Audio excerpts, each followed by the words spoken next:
Let's check in on the ripple effect on a topic that has been dominating sports media, a single flagrant foul.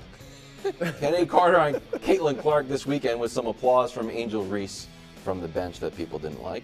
Here's Reese on the growing popularity. Brew, your reaction.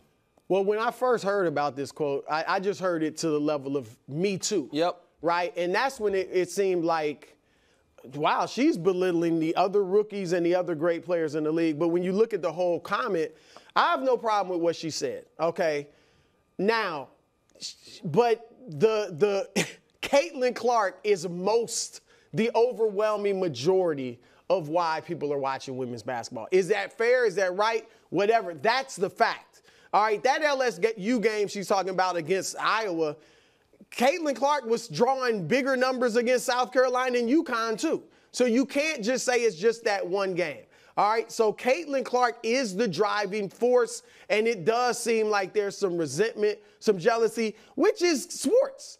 I brought it up yesterday, and not to focus on Michael Jordan, there was resentment of Michael Jordan. With the Cavs, we talked about it off the air. When LeBron went to the Cavs, there was some resentment in that locker room that here comes this kid, we're going to show him we're better than him. So that's fine.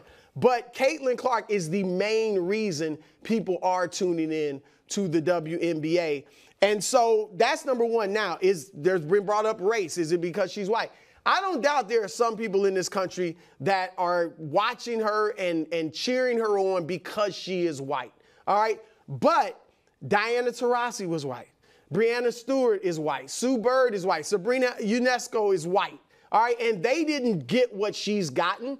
It is because she plays like a female Steph Curry. She got the logo three. She's a tremendous passer. That is what is drawing people. So I don't think it's primarily race that's made her so popular. What I do think is race is this art editorial I read in the Chicago Tribune yesterday, where their editorial board, this was not a sports columnist in the sports section. It was the newspaper's opinion. They were writing about Caitlin Clark like she was some princess who found herself in the jungle, and all of a sudden we got to protect her. It was ridiculous. As was, like, I saw Whoopi Goldberg and Sunny Hostin talking about trying to defend Kennedy Clark's shot, or Kennedy Carter's shot on Clark. And there's no defending it. It was a bad play. It's not sports. It wasn't a basketball play. Just admit she was wrong for which we're not trying to castigate Carter and say she's a terrible person. It was a bad play. All right, let's move on. You got a flagrant one. That's what you should have got. But the racism, I thought, was that Chicago Tribune article, because that's ridiculous. That brings in race. That would have been an assault if it were on the street. But for the record, so would a box out. Yeah. Right. Like, outside of they referred to it as a sporting contest. That's when it was ridiculous. Go ahead. They're even written that about all the other athletes, black, that get go ahead. Victimized. Listen. This is. I implore my colleagues in sports media to take a deep breath, please. I understand. People are I mean, guys, at its core, what we have is a super popular rookie who is getting hazed a bit, who there is some jealousy maybe from other players in the league, maybe even from some of her own teammates. Maybe not. What do you mean? Go ahead. Just maybe not. I feel like that narrative has just like, there's jealousy and animosity. I'm like, there is? What proof do you have of that? You mean from people on the other team or on her team? That there has been a narrative that what is driving flagrant fouls or competition is actually jealousy and not rooted in high-level athletes competing fiercely. And I'll just throw it back to you with this Jamel quote in The Atlantic. When it comes to hard-nosed play against Clark, however, male pundits seem unable to see women as fierce competitors. They just see mean girls. And I felt like there was a lot of baggage that comes with male analysts, where it's like, no, man, Kennedy Carter is playing her heart out. And she gave her a little something extra. That happens everywhere in the NBA, in every sport, in playgrounds, everywhere. It's not weird. No, that I don't think is weird. I feel like, and I'm sorry, Hubs, give us 1 extra minute here. I have been, I think, correctly defending Angel Reese multiple times over the last 15 months. I also think, and she showed it in this quote, jealousy is maybe the wrong exact word, but there is a God dog it. I was in that game and I won it.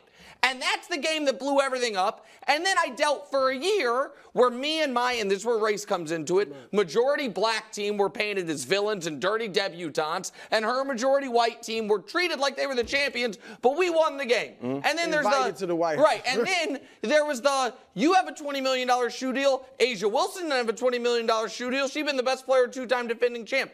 And there's a racial component to that. There is also I want to be the best rookie and you're the best rookie. There's all of this.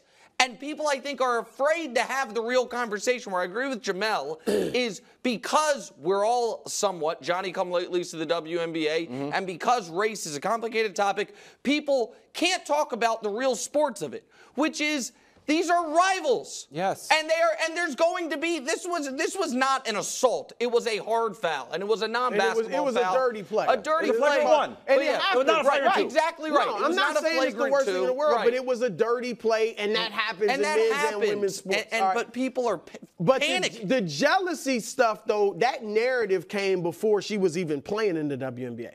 It was when Diana Taurasi said, "Oh, we're gonna show her." Now she was right. She was right. We're gonna show her like when she comes right. But then you heard the comments about, well, there's been great female players forever, and that's true. Yeah. Caitlin Clark is not at this moment the greatest female basketball player ever. No. We said she's not the GOAT college player, but her style of play captured people's imaginations, unlike any recent black girl or white girl in recent memory. Great. Paige Beckers is awesome and got some flair to her too. She hasn't captured the imagination of the basketball world like Caitlin Clark because she doesn't do it like Caitlin. Well, she's got another year. Give her 1 more year. All right. She was freshman year. She was looking like that. Yeah, she won Player of the Year. Thanks for watching. Subscribe here to get more from the show and to check out clips from other shows on FS1.